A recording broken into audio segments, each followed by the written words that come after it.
સંજેલી નગર અને સમગ્ર તાલુકામાં આવેલ આજુબાજુ ગામડાઓમાં હનુમાન જયંતીના પાવન દિવસે ભક્તિમય માહોલ જોવા મળ્યો હતો। વહેલી સવારથી જ મંદિરોમાં ભીડ જોવા મળી હતી।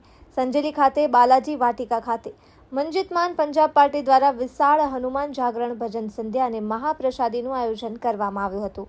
મિલવાલા હનુમાન મંદિરને ફૂલો, ફુગ્ગાઓ અને રોશનીથી શણગારવામાં આવ્યું હતું। આ મંદિરે 56 ભોગ અને સુંદરકાંડનું આયોજન કરવામાં આવ્યું। હનુમાન મંદિર વાણિયા ઘાટી ખાતે ભવ્ય ભંડારાનું આયોજન કરાયું હતું, જેમાં મોટી સંખ્યામાં આજુબાજુ વિસ્તારના લોકોએ લાભ લીધો હતો। આમ સંજેલી તાલુકાના તેમજ અન્ય મંદિરોમાં હનુમાન દાદાની જન્મોત્સવના વિવિધ કાર્યક્રમોનું ભવ્ય આયોજન કરવામાં આવ્યું હતું।